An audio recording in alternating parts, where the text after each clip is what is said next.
I'm happy to introduce Professor Sidharth Mishra, Chairperson VSJMC and VRC, the guiding light here at VSJMC VIPS-TC. Veteran journalist, TV panelist, a storyteller, Professor Mishra is also a documentary filmmaker and author of over 30 years of experience, covered every general election since 1996.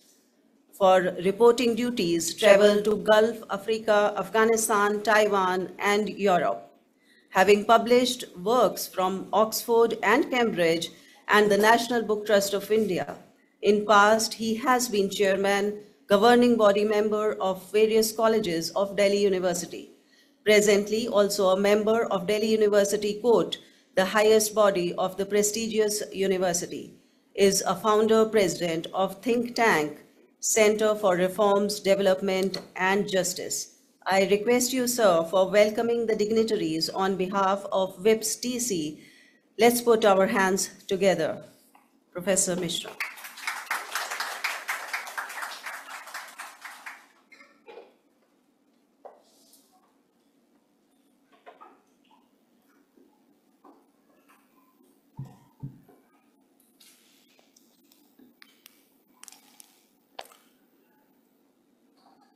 Thank you, Dr. Charulata Singh, Dr. Pathak, Yeshi, Professor Jang, Himanshu. Welcome to VIPS. And my welcome to my namaskar, my namaste to our guests from Russia who are connected online. I think welcome words in detail has already been delivered by Professor Charulata Singh and felicitations have been done. So I would come straight to, our association with Russia. I personally, and as she has said that, what I really do best is to share some stories. And personally for me, our growing up years were the years of Cold War. And we were kind of, growing up in the time when there was a huge battle of narrative between two superpowers of the world, the United States and the Soviet Union. In this battle of narratives, Soviet presence in this country was tremendous. And I was really, when I became a student of mass communication, when I became a practitioner of mass communication, when I became a teacher of mass communication, I realized that how profound was their mass communication machinery, which must have impressed many impressionable minds like me at that point of time. There was a huge presence of Soviet cinema at that point of time. There was huge presence of Soviet literature at that point of time.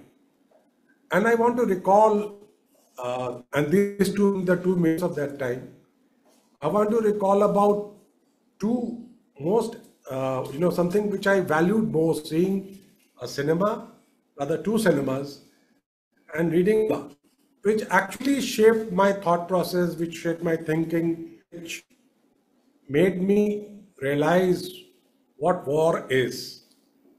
The first was, as you all know, as I had mentioned in the beginning, that it was a war of propaganda. It was a war of narratives between the two superpowers, and Western world was, had to begin with, had taken a lead in this communication business of telling the world that how they were able to finish the Nazis. In 1965, you had this film called, produced by the West, produced by Americans, called The Longest Day, which was about Normandy landing and how finally the war was won. It did not have any mention about the Soviet contribution, the Russian contribution to the winning of the World War. So it was at this point of time that the Soviet Union realized that we must also take to different machineries of narrative building. And in 1965, the then Soviet government commissioned a project called Liberation Movies. And in the, and a, a war veteran who had taken to filmmaking, who was into filmmaking before the war started, and later he went back to filmmaking, called Yuri Ozarev. He was selected to direct these films. It's a 5-series film, and the last two is tremendous. The last two, the fourth one being Battle of Berlin, and the last being the last assault, the assault on the Third Reich, where Hitler lived and died. It's a tremendous movie about, about innocent minds, about innocent people who are dragged into war by the whims and fancies of the ambitious rulers. It talked about the great patriotic fervor of the Soviet people, the contribution that they had made to saving this world from Nazi acrimony.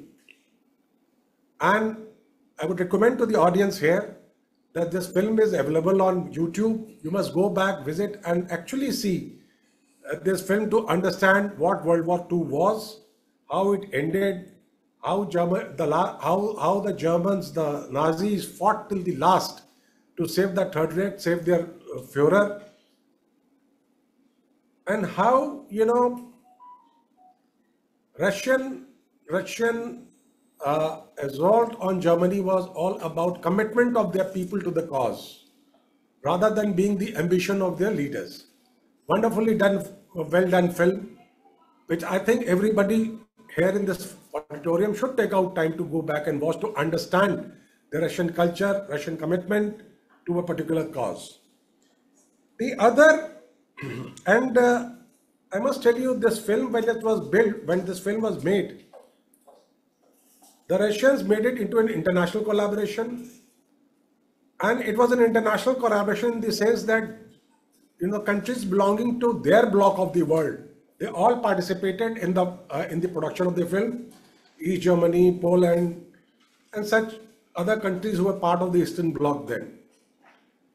This film was distributed, and this film was a great hit, commercial hit. It was a bigger hit than The Longest Day, which the West has produced. This film was released in 115 countries and sold more than 400 million tickets. So that was the commercial success of this film. That was the success of the cinematic expertise of the Russian people, of the Russian filmmakers. The other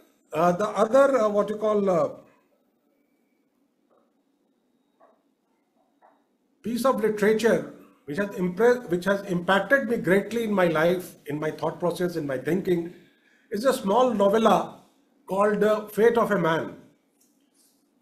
This about 50 odd pages small novella is written by another war veteran.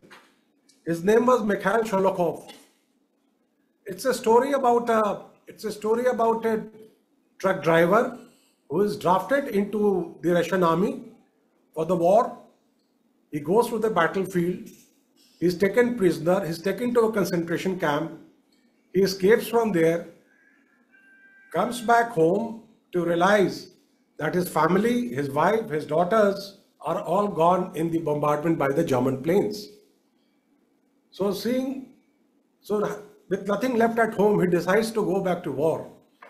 He goes back to war just not for his country, but he goes back to war to meet his son, whom he learns on returning to home that he has become an officer in the Russian army. And he says that probably if I go back to war, I'll get a chance to meet my son. And slowly the unit that he is attached to and the unit which his son is attached to, they are both moving towards Berlin for the last battle. And the Third Reich is captured, and it is decided that the father would go and meet his son. The father is a soldier in the army, son is an officer in the army, and he says the Victory Day celebrations are to take place, and he says that I'll come on the Victory Day, I would come and meet you and salute you, for you are my officer in the army. poor man goes to Third Reich to salute his son and finds him in the coffin because minutes before he had been shot by a sniper fire. So the tragedy of war. He rejoined the army to meet his son, finally got an opportunity to meet his son when he was dead. He doesn't leave hope there. He comes back and finds a war orphan, a child called Vanya, and he makes a family with him and lives for the rest of his life. So unlike the Russian literature, the Russian filmmaking is not much talked about phenomena worldwide for a variety of reasons, but it is a very, very impactful area of study for all of us. And before joining in today's endeavor, I have not really known anywhere in this country to have taken up a task of trying to interact with the people of mass communication from Russian Federation.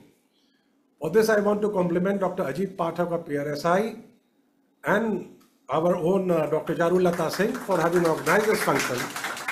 And I'm very grateful to our counterparts from the Russian Federation for having accepted our invitation to be part of this deliberation today. My thanks to the other panelists here today, Professor Dang, Yeshi, and Himanshu-ji. Thank you so much for having joined us here today.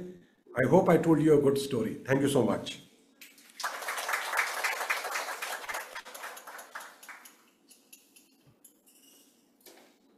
Thank you, sir. Indeed, it was a very good story. And thank you for narrating the